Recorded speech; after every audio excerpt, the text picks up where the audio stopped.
Hello and welcome to another video from Learn Computing with Daniel Bullen, with me, Daniel Bullen. Today I'm going to go through the November 2023 past paper, paper 2, AS level computer science with the Cambridge International Exam Board, and it is version 3.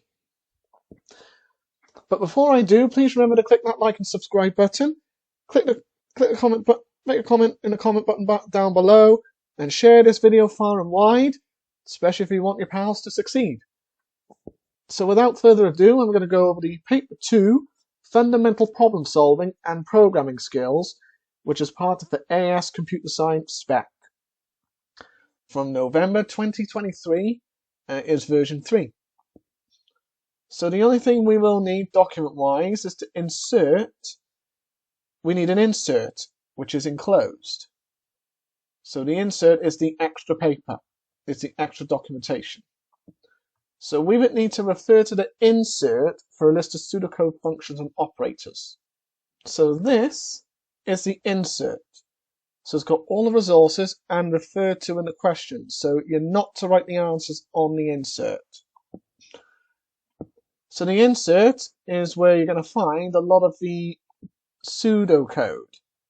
So this is the insert that we can use when we answer those questions, and this is something we will come back to on and off as we get to them. So let's have a good look at these. Okay, let's get on to those questions. So we've got a program is being developed in pseudocode before being converted into a programming language. So we've got a following table that shows 4 valid pseudocode assignment statements. So we need to complete the table by giving a data type that should be used to declare the variable underlined in each statement. Okay? That's literally what we're doing. So my var1, total divided by total 2.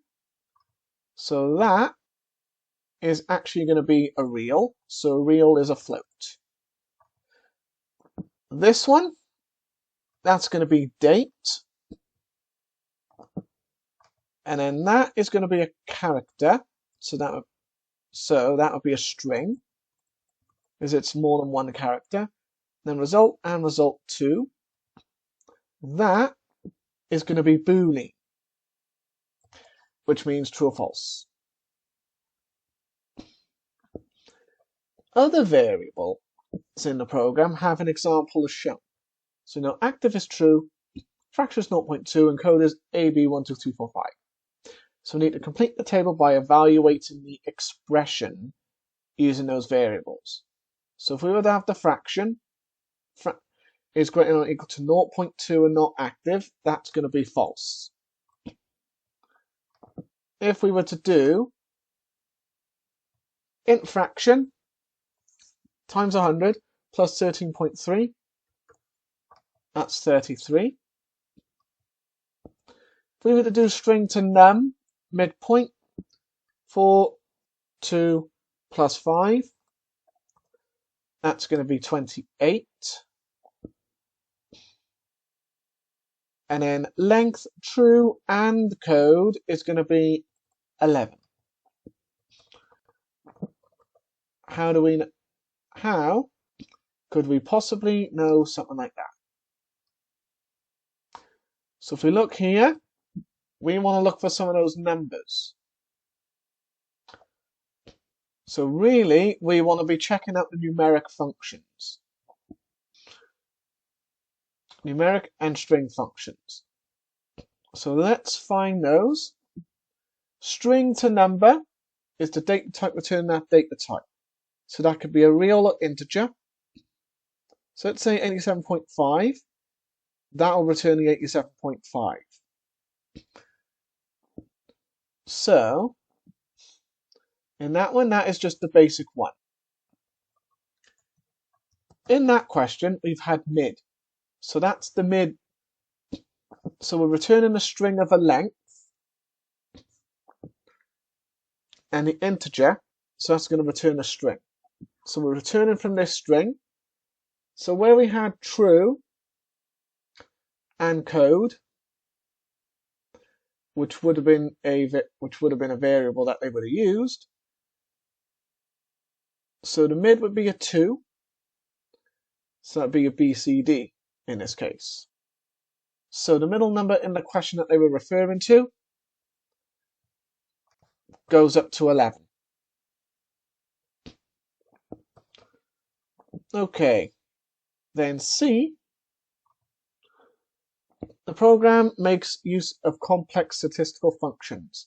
So the required functions are not built into the programming language and they're too complicated for the programmer to write.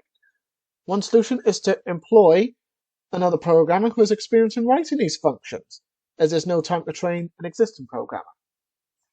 State one other way that these functions may be provided for inclusion in the program.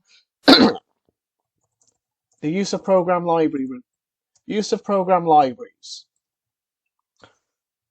That's literally all we need to say there. The hardware that runs a program is changed and the program needs to be notified so it works with the new hardware. So we've got to identify the type of maintenance that it represents and give one other reason why this type of maintenance is needed. So the type of maintenance is going to be adaptive, and the reason why is because the user requirements will change. So we have to accommodate for that. And we'll also have to accommodate for legislation changes and any external type of changes. Okay, so number 2. Data is a 1D array of integers containing 30 elements. All element values are unique, so we need an algorithm that will output the index of the element with the smallest value. So we need to draw a flow chart to represent this. So, way we could do that will be, let's say I want to go here, and I'm just going to do that. So that is a process. Okay, so we would need to show the arrows. That's going to be a process. So we're going to set min to data. And we're going to set min index to I. So that's the first bit. And then what we're going to do here, we're just going to do that.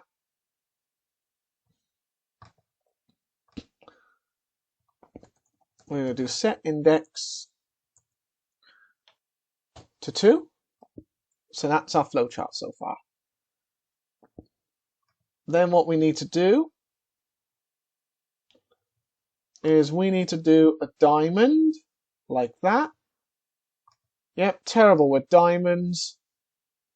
So is index greater than 30? So now this is based on a yes or no. If it is, then we're just going to go here, and we are just going to do a parallelogram. Yep, excuse if it's badly drawn. Yours will probably be drawn better than me, but this is not an art paper. This is a computer science paper. So I'm going to output min index. That's if it's a yes. Let's go back up and say that it's not the case. So here we're just going to have yes.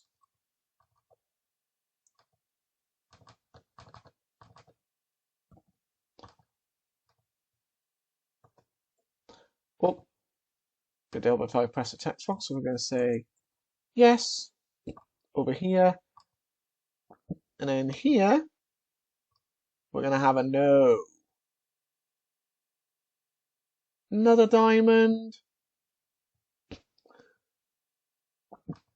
So that's going to be a no. And then here we're going to have something like is date index less than the minimum?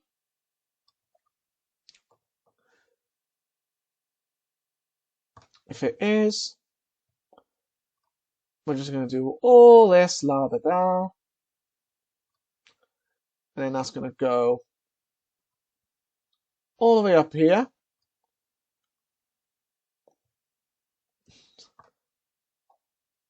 And then we're just going to set the index to index plus 1. And then we're going to go all the way back over here. So what have we got? So in here, we want to set min index to index. And then we want to set min to data index. And then what we want to do, we want to go in here in this process.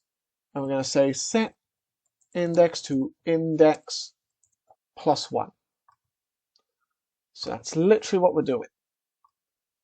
And here we're just going to say yes. And then here we're just going to say no. So that is our flowchart worth a full 5 marks. Okay, that's literally it.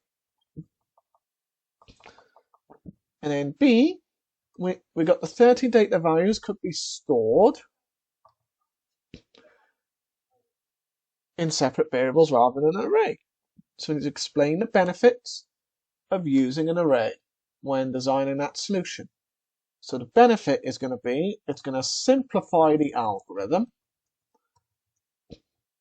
and it is possible to iterate through the values. That's literally it. So the requirement, let's say it changes. So array data has to have 120 elements, and each one may include a decimal place. So let's say we want to modify this pseudocode. It would be declare data array 1 to 120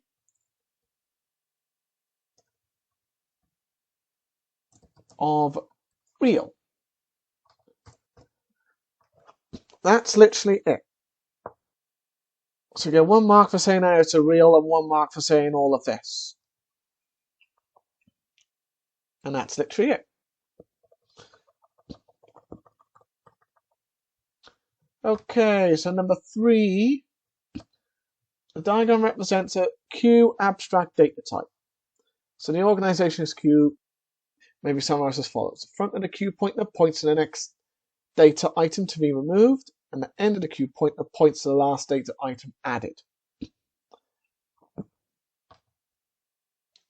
So the queue is implemented using 3 variables in the 1D array of 8 elements. So the variable num items stores the number of items in a queue. The pointer variables store index numbers of the array. So we have to complete the diagram to represent the state of the queue as shown above. So we're going to need D3, 4, 1, 2, and 5. So that is what they literally want us to do. So we're literally going to have D3, D4, D5, not D5, sorry, D1, D2, D5. That's what they're looking for there.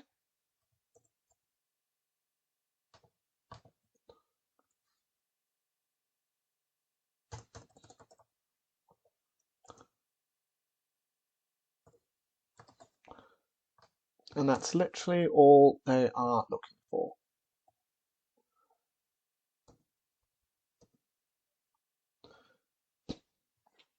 So that's what they're looking for. So in the front of the queue is a 2. So that's going to be a 2. And then the end of Q is going to be a 6.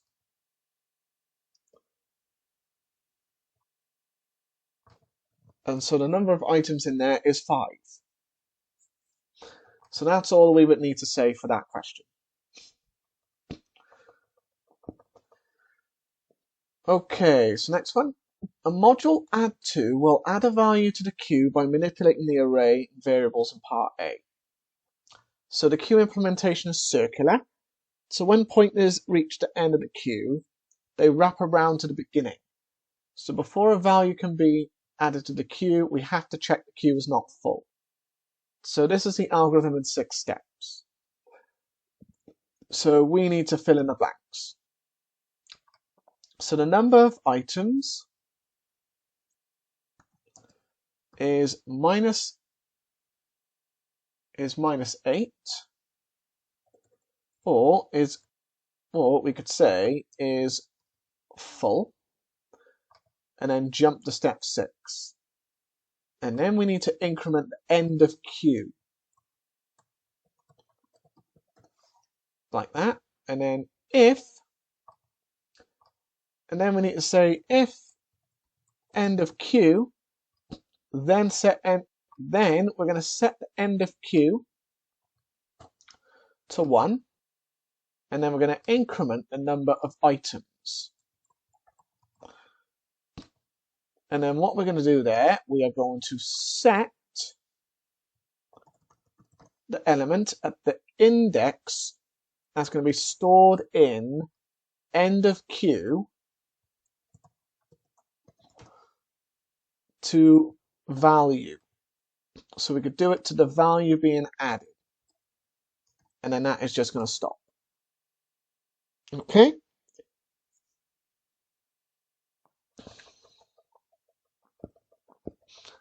Okay. Number 4, we got a procedure rand list. So it outputs a sequence of 25 random integers, where one integer is larger than the previous one. So we need to write pseudocode for this very procedure. So we need to have procedure rand list. That's our procedure. And then what I would do is just say end procedure so you don't forget. And in there, this is where we get to the meat and potatoes.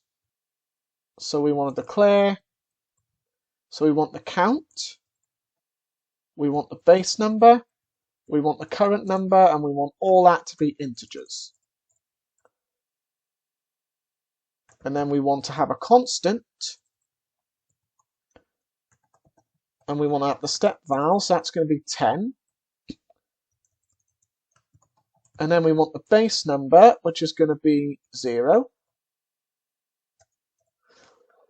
So, as it's going from 1 to 25 inclusive, we want for count, and that's going to be 1 to 25. So we want to use this num. So that's going to be the base num plus int plus rand, and we're going to bring in the step val.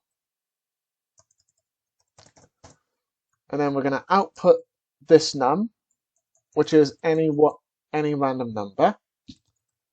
And then we're going to do set base num to base num, and we're going to increment that by the step value. And then we're just going to do next count. And that's literally that for 6 marks. So just having a procedure, beginning and end, heading and ending, that's 1 mark. The local loop, counter count as integer, that's 1 mark. Iterate 25 times, that's 1 mark for more for each unique number. So to get the other mark, you would need to generate a random number, which will include the int. So that would get you 1 mark, and that needs to be in the loop.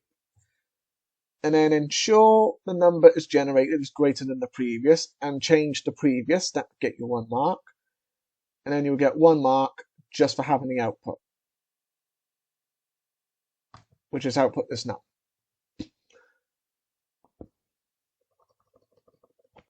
Okay.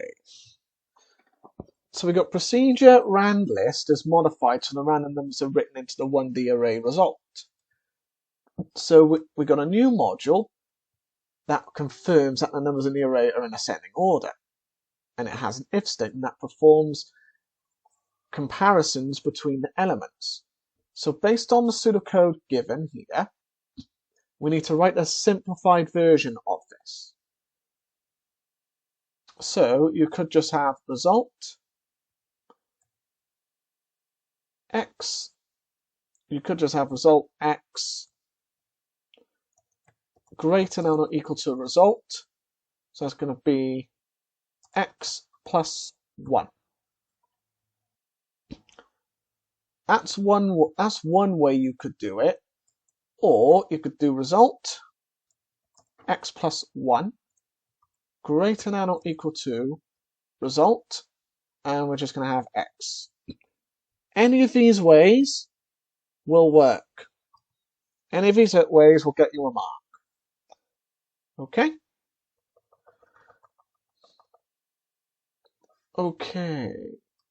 Okay, so we've got a global 1D array of integers that contains 4 elements, which are assigned the values as shown. Mix 1 is 4, mix 2 is 2, 3 is 3, 4 is 5. So we've got a procedure called process, which manipulates the values in the array. So this is why we need to go into this bit by bit. So first we've initialized the array with 4 values. So the procedure, that's takes the integer start as our input. And then you've got 3 local variables being declared. So the value holds the current value of the mix array. The index determines what elements of mix to process. And the total will accumulate the total sum of values processed. And then we've got index and start. The index is initialized to the start parameter, past when we call the procedure. Total's initialized to 0 to keep track of the cumulative sum. And then in the while loop, while total is less than 20, that will continue as long as the total is less than 20. Then inside the while loop, we got the value mix equal to mix, so the variable value is assigned to the value of mix index. Then the value, then we add the value to the running total, which is the total. And then we've got a condition. If index is less than 4, so we're adding the next element to it. So we're going to add the first element mix 1 to mix index because the array wraps around. Okay? And we're adding the next element to it. And then index value mod 4, so we're updating the index based on the remainder when the value is divided by 4. And then we add 1 to the result to ensure the index is in the 1 to 4 range. And then when the total is 20 or more, we stop. And then mix total times index. So we set mix 1 to the product of the total and the final value of the index. And then we're supposed to complete the table on the opposite page by dry running the procedure when it's called as follows. So the call process 2, so that will be called at the start of 2, so that's where the loop begins. Okay?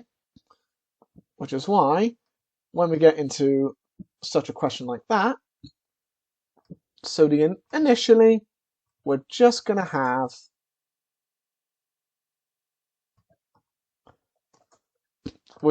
this table, and all we're going to have in here is 2,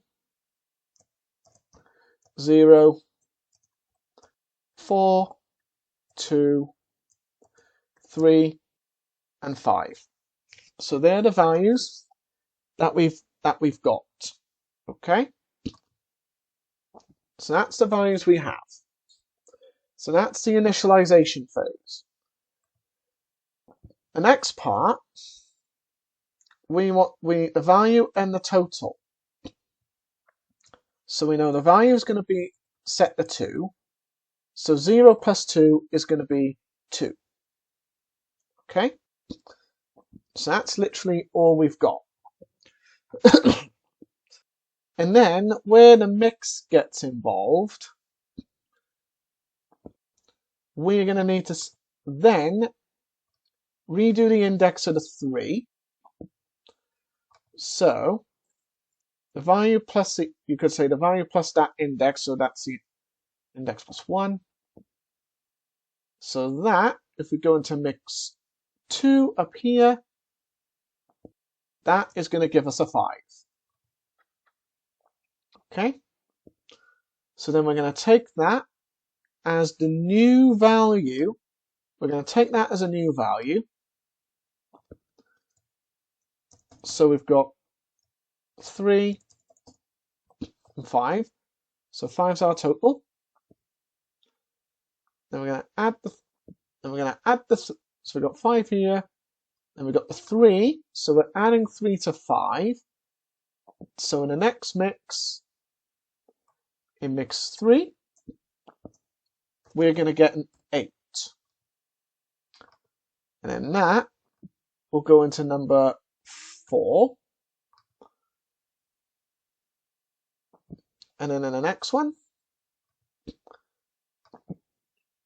so what happened here in that step with the 3 to 5, we have done 3 and 5. So the total is basically mix 3. So it's going to be total plus 3. And then we did mix 3, increment that, mix 4. So we've gone from index 3 to index 4 for that bit. So in value, we've got our 3. So that is going to go up to 5. Add the total to that, that's going to give us a 10. Okay?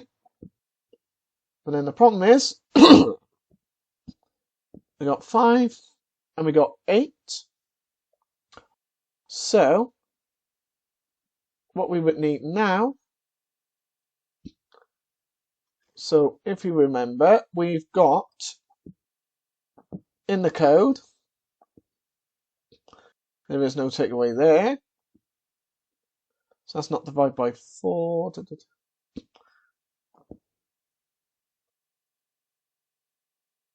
3 is 3.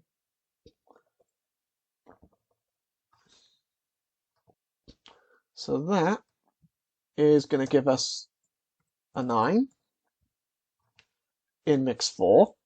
So we got 4, 5, 8, 9. And then what's going to happen here after that? We're going to go back to index 2. Okay? So once our mix 4 is a 9, so what happened was, mix 1 we had 4, 2, 3 and 5. Then in the next step we had 4, 5, 3 and 5. Then we had 4, 5, 8 and 5. And now we've got 4, 5, 8, 9. So mix 1 plus mix 2, 4 plus 5, that's a 9. Okay? And then so that's what we got so far. And then, so now we've in index 2. So all we need to do here is we need to do our 5 again. We're going to add 10 to that. That'll be 15. So we got mix 4, which is 9, plus mix 1, which is 4. So that is going to give us 13.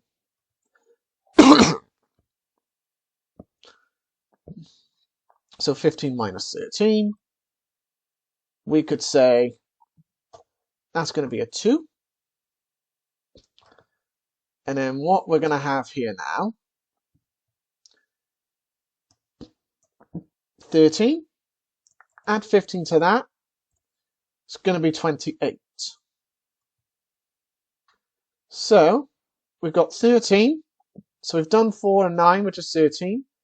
So we want to do 13 plus 8, so mix 2 plus mix 3. That is going to be 21. And then that's going to take us back to index. That's going to be index 2. And then the final answer we would need to get from that. So we know the total is 28. So the final mix out of that one is going to be supposed to be 56. So that's supposed to be 28.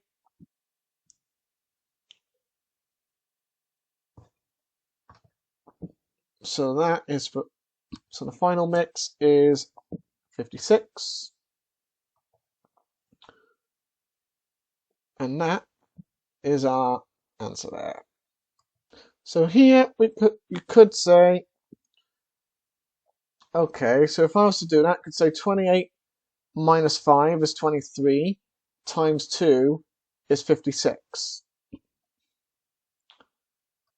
So the total is 28 and the final mix 1 is 56. So that should be moved over here. So that is in mix 1. It's 56.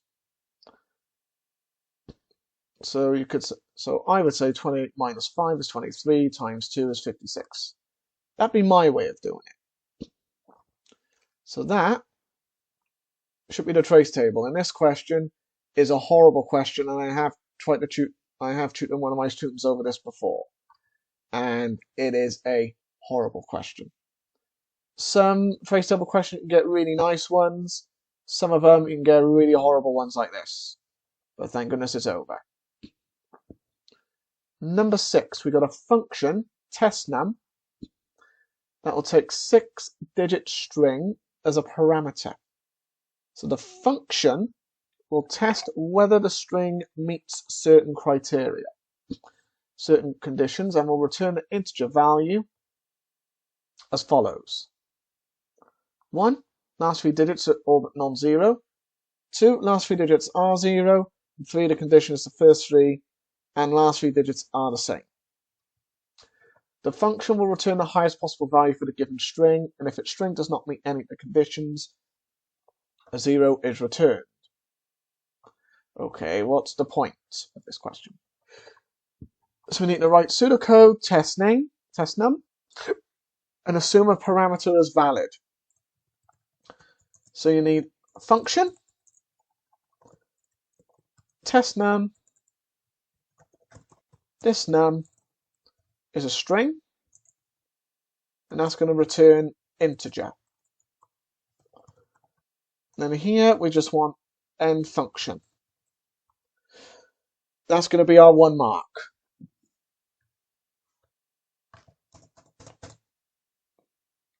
To get more, we need if left this num, so we've got 3 in there, is equal to right this num 3. Then we're going to return 3 and just have end if. So that's 1 mark for the first condition. And then we need the second and third conditions. So this is what we would need. So if right, this number is 3 is equal to 0, then we're going to return 2. Then we're going to have if mid, this num, is 4 and a 1, is equal to mid, 5 and a 1. And we've got all of that. Then we're just going to have return 1, end if, return 0. So you'll get 1 mark for each of these conditions. And then 1 mark to return the highest value, more than one condition satisfied. And 1 mark just for having to return 0 if nothing is matched. That's literally it, to show that the parameter is valid. 7a, structure chart shows a modular structure of a program. So we need to explain the meaning of the curved arrow symbol, which begins and ends in module A. So the curved arrow is going to be iteration, and it's going to name all 4 modules correctly in the correct sequence. So that would get you 2 marks straight away. And then the structure chart shows that sub9 is a function. A Boolean value is returned by sub9 for processing in module A. The original parameter, RA, is a type of integer and RB is a type string. So we got a record data type is defined with 3 fields to store the values passed between the 2 modules. So we need to write pseudocode to define my type. My type. Declare RA to be integer. Declare RB to be a string. We want to declare RC to be Boolean, and we're just going to end type. That is our record right off the bat.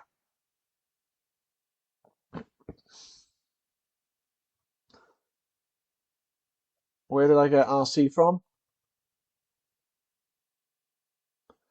It's not going to be there. So we got a Boolean value. So you could name it RC.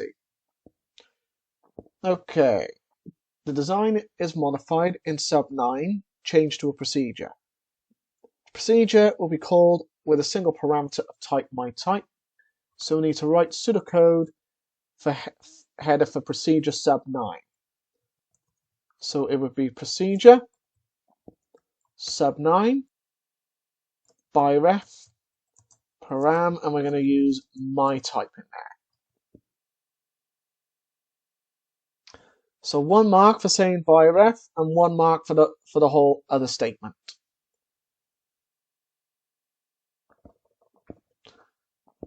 Alright, number 8. Class of students is developing a program that sends data between computers. Many are connected together to form a wired network.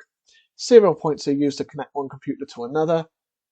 Each computer is assigned a unique 3-digit ID, has 3 ports, each identified by an integer value, and is connected between 1 or 3 other computers.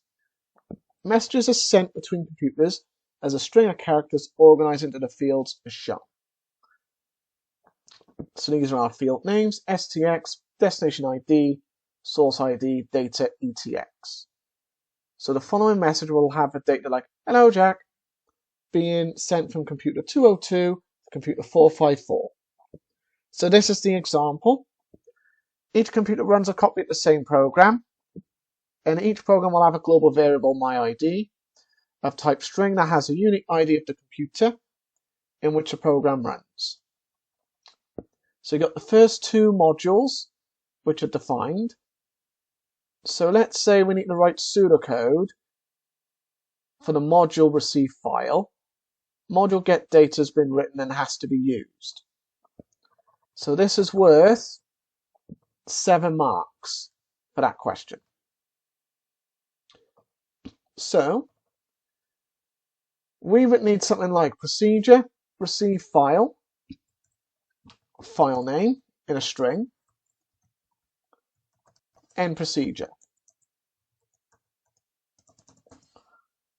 We're going to declare file data, car count, and constant being our terminators. So we got car count as integer, file data as a string, and a constant, it could be just a bunch of those asterisks like you get in passwords. Then we want to open file called file name for write, so we're going to write it. Then we got file data, so we have to use get data. And then we're going to do char count is 0. And then while file data is not equal to terminator,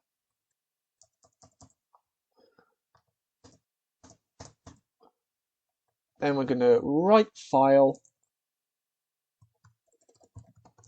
name and file data.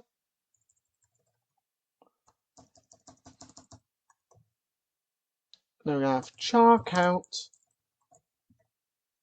count length file data. Then we have file data is equal to get data. And then we're going to end while. Then we're going to close file name. We're going to output char count. We're basically saying how many characters were written to. And we're going to have file name. That is our 7 marks going on here. So that is what you would do to write that code. So you got 1 mark for opening the file in the write mode and subsequent close. 1 mark for the conditional loop until the terminator is received. 1 mark for trying to use the get data, which should be fully correct to return the data in a loop. And then we need to maintain that char count in the loop. Write every line to the file except for the terminator, and then the final output would get you your final mark. So the use of the string, 4 asterisks, that's explained in the module, receive file may cause a problem. So we need to explain the problem and suggest a solution. So the problem is, if the file being sent contains a line of the string, then the file being written by receive file will end at this point. So that's the problem.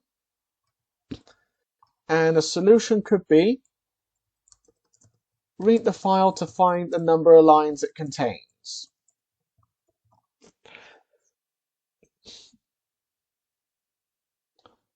So that would be 3 marks. And we could send an initial message which defines the number of lines in a file. So I've mentioned 4 points there, but it only wants 3 points, which would get you, so that will definitely get you 3 marks. I've mentioned 4, but if you mention 4 correct points, they're only going to give you 3. They're only going to give you 3 marks.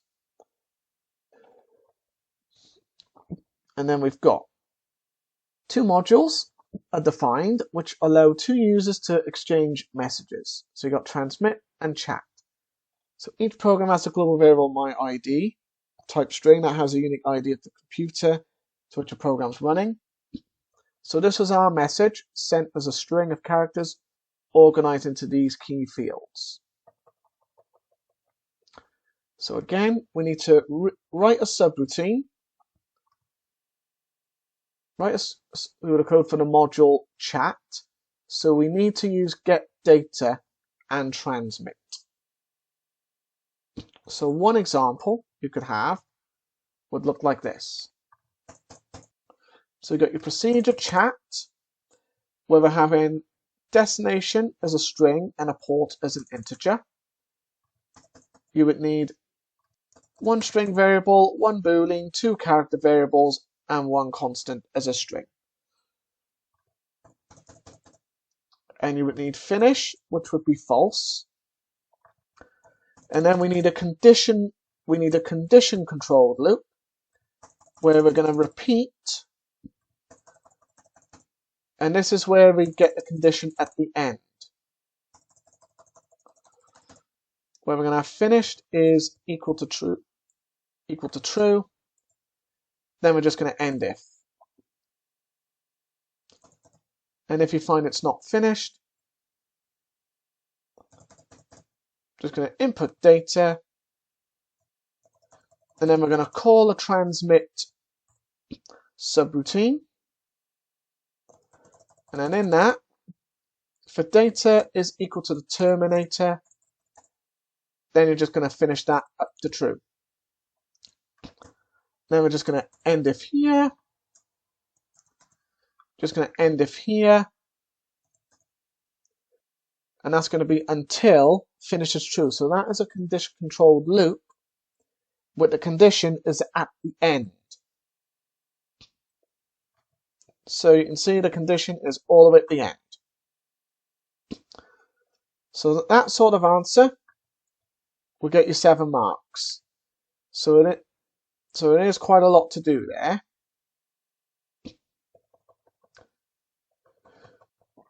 Then D, module get data returns a data field from a message that's been received. If no message is available, the module waits until one has been received. So we need to explain the limitation of the module this module chat from part C. So it's from the pseudocode that we've just done. So we need to describe a modification to get data to address the limitation. So first we need to think about what the limitation is. So get data does not return a value. So you're going to notice it won't return a value until the message has been received. So once the message has been sent to the user, we have to wait for a reply. So this is half duplex. Modification. So get data should return a suitable message. So get a suitable message which the chat subroutine procedure can detect and respond by allowing the conversation to continue. So that would be what I would have for my 3 marks. And that is the end of the paper. These paper 2s are a lot more difficult than paper 1s. Okay? But we've got through it nevertheless. So if you like this video, please remember to click that like and subscribe button, hit that notifications bell, and share this video far and wide, especially if you want your pals to do well. Well done for making it through this video. I look forward to making the next one for you. Thank you very much for watching. Goodbye for now. So please be sure to hit that like. And please also remember to hit that subscribe button. And another way to subscribe is to just click on this link, which is below each video I place. And if you like my content and you want to find out more about what I do, I've also got an online course called Introduction to Computer Systems on the Udemy website. So you just need to click on it. And there we go. So this is my online course, Introduction to Computer Systems. So this is the landing page for that course. So in it, you will learn. So these are some of the things we'll learn, like explaining the role of the central processing unit, describe the components of the CPU, provide an introduction to assembly language, which is low-level programming, explain the factors that affect the performance of the central processing unit, and I've also put in another bit that I'm interested in, the physics of overclocking the CPU, which made me develop an interest in electronics and also physics. So there's a lot more to it than even we realized. So this is the course content. So you've got computer systems, so I'm introducing you to it. Then I'm going into the different forms of architecture and assembly language. Then I'm going into the factors that affect it and the physics of overclocking the CPU. And then I'm going into logic, so combinational logic systems, making the logic gates, sequential logic systems, semiconductors. Then I go into all things binary, where we introduce you to number systems, all the way down to doing binary and sound, images and text. And then finally we got input and output devices and the different forms of storage, so that's where memory will come in.